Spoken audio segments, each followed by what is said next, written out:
अस्सलाम वालेकुम एवरीवन, कैसे हैं आप सब लोग। आपको मेरे पिछले ब्लॉग कैसे लगे कमेंट में ज़रूर बताइएगा। यहाँ सारी रात बारिश होती रही जिसकी वजह से मौसम काफ़ी ठंडा हो गया था और हम लोग थोड़ी देर आउटिंग के लिए निकल गए थे। फिर आउटिंग करके हम वापस आ गए थे और काफ़ी दिनों से बहुत गर्मी हो रही थी यहाँ पर, इसलिए बारिश का काफ़ी मज़ा आया। और फिर अब ये सुबह का टाइम हो रहा है, सुबह मौसम ठंडा था जिसकी वजह से हमने मम्मा से आलू के पराठों की फरमाइश की, क्योंकि बनाना बनाना तो मुझे कुछ आता नहीं है और मैं बस खाती हूँ, बनाती नहीं हूँ। इसलिए मम्मा ने बस पराठे बना दिए थे। फिर सुबह नाश्ते में नाश्ता काफ़ी हैवी था और पराठे काफ़ी मज़े के थे और बहुत ज़्यादा मज़ा आ रहा था बारिश के मौसम में पराठे खाने का। बारिश के मौसम में पराठे खाने का अलग ही मज़ा आ रहा था क्योंकि मौसम बहुत ठंडा था, इतने दिनों से गर्मी हो रही थी यहाँ पर, काफ़ी गुस्सा आ रहा था। फिर बारिश हुई, मौसम काफ़ी ठंडा हो गया, बहुत इंजॉय हो रहा था। फिर बस अब अम्मा ने ये पराठे बना के दे दिए थे और पराठे हमने खा लिए। और फिर दोपहर में मौसम काफ़ी सही हो गया था, बरसात वगैरह नहीं हो रही थी, तो हमने पापा से ही कुछ सामान मंगवा लिया था घर के लिए क्योंकि ख़त्म हो गया था। ये हमने नूर से वीपी विप क्रीम मंगवाई थी। ये क्रीम काफ़ी अच्छी होती है केक वगैरह पे लगाने के लिए, क्योंकि हम बेकिंग वगैरह करते रहते हैं। फिर ये हमने और ये नूर से मसाला मंगवाया था, बिरयानी मसाला, क्योंकि ये भी ख़त्म हो गया था।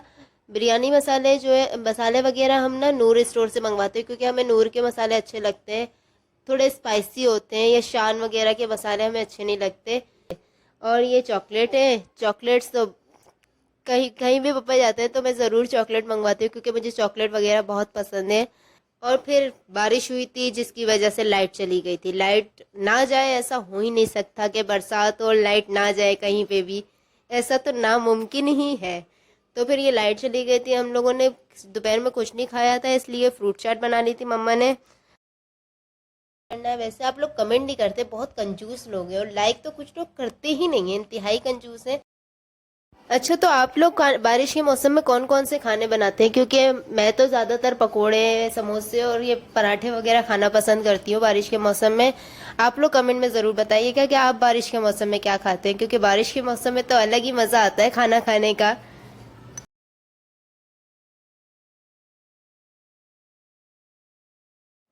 काफ़ी देर बाद लाइट आ गई थी, मौसम फिर भी अच्छा हो रहा था, बरसात हो रही थी क्योंकि शाम तक बरसात होती रही। तो तो फिर हम लोगों ने डिसाइड किया कि क्यों ना कचौरियाँ बनाई जाए, क्योंकि बरसात के मौसम में तो भूख कितना भी खा ले भूख लगती रहती है। तो कचौरियाँ बनाने के लिए मम्मा ने दाल उबाली थी।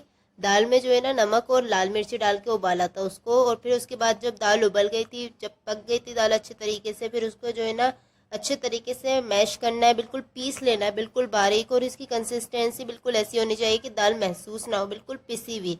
एक पैन लेना है, उसमें ऑयल डालना है और फिर ज़ीरा, फिर लाल मिर्च, कुटी हुई लाल मिर्च है, और थोड़ा सा पानी डाल देना है। और फिर ये मेथी दाना और कलौंजी थी, और ये हल्दी थी, हल्दी डालनी है। फिर पिसी हुई लाल मिर्च है, और फिर नमक डाल देना, और उबले हुए 4-5 आलू, और फिर 4-5 आलू पीस के डाल देने, और फिर पानी। पानी डालने के बाद इसको अच्छे तरीके से पका लें। आटा मम्मा ने जो है मैदा लिया था, उसको उसमें नमक डाल के और नमक और तेल डाल के गूंद लिया था अच्छे तरीके से। पेड़े बनाने हैं, पेड़े बनाने के बाद उसमें जो हमने दाल पीसी थी, फिर पेड़े बनाने के बाद उसको प्रेस करना है और हाथों से, और फिर उसमें दाल डाल देनी है जो पीसी थी, और फिर उसको अच्छे तरीके से बंद करने के बाद आपने हाथ से प्रेस कर लेना है। कुछ लोग बेलन का यूज़ करते हैं, मगर मम्मा जो है ना हाथ का यूज़ करती हैं और हाथ से बेल लेती हैं। हाथ से बेल लेती है, बेलने के बाद अच्छा बंद बिल्कुल ना उसको सही से कीजिएगा, वरना आपकी अगर दाल बाहर निकल गई ना तो फिर पूरियाँ अच्छी नहीं बनेंगी।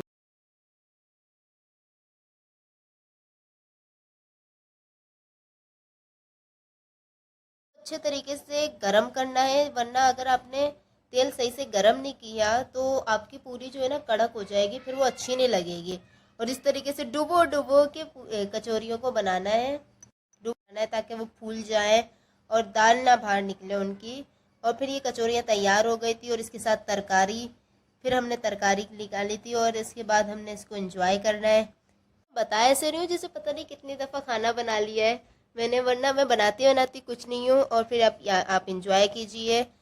कचौरियाँ वगैरह खाने के बाद मैं अपना काम करने बैठ गई थी। काम करते हुए मुझे भूख लग रही थी तो मैंने चॉकलेट निकाली थी, और चॉकलेट वही थी जो दोपहर में पापा से मंगवाई थी। उसके बाद रात हो गई थी तो रात में मम्मा और आपी ने ना टिक्का बना लिया था।